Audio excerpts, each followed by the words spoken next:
There are many out-of-the-box assessments from great people inside. Let's open the box and have a look. We have interests. Cognitive is another assessment. Full spectrum is another one. Values is another one. Managers is another one. Well-being is another. Sales is another, and so is customer service. There are actually even more out-of-the-box assessments, but I've only got space for 8 on the table. Now, within each assessment product, there are many what we call dimensions. Example, under values, we have courage, sincerity, discipline, etc. And what I'm going to cover now is I'm going to randomly pick one of these dimensions and we'll have a quick look at it. Let's have a look at sales or great sales. The great sales assessment solution is recommended for a few things: for the screening, interviewing, and selection of candidates. We also use it to identify the sales potential of either candidates, but also of our existing sales teams.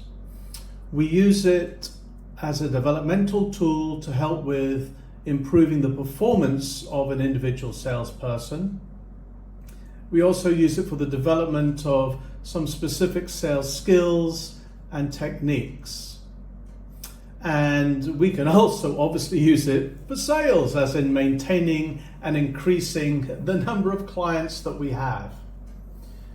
Now, when we're going to use great sales for the selection process, obviously the sales department is the driving force behind most businesses or anything that is for profit.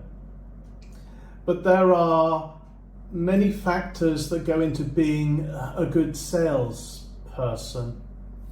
So with the great sales assessment, we focus on identifying what are the personality traits, what are the skills that best predict high performance in this department.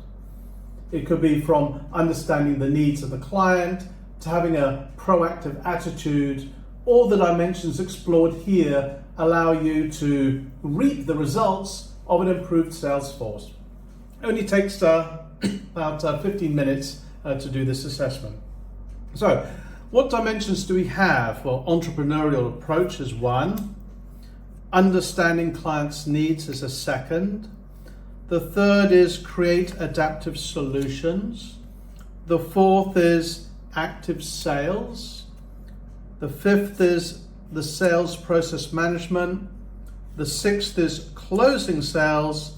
And finally, we have building client relationships.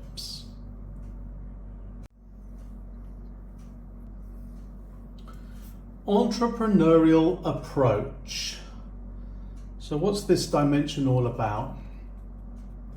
It's the tendency to quickly seize and tenaciously pursue new opportunities for the organization and taking calculated risks at a high level of autonomy. Now, to go into a little bit more detail, people with this dimension, what this dimension is talking about, they feel that the success of a sale depends on their capacity to quickly grasp opportunities for the organization. They tenaciously monitor opportunities. They take into account both the pros and the cons, and they take on some calculated risks at a relatively high level of autonomy. They're tolerant and patient with those who do not know how to accurately explain what they want. That last bit is very, very important, because sometimes when you're speaking to a customer or a prospect, they don't actually know what they want, and they may struggle to put into words. This entrepreneurial approach this dimension will really help unpack that, uncover that, and find out what the customer really wants, even though the customer can't put it into words themselves. People who tend to be high on entrepreneurial approach tend to be very enterprising. They're very goal focused.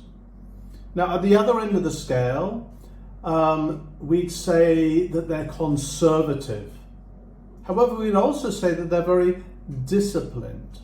Okay, don't forget, this is entrepreneurial approach. Okay, so if we had two salespeople, one who's very, very high, they're very goal focused, very entrepreneurial, very, very enterprising, taking some risks, driving all the time.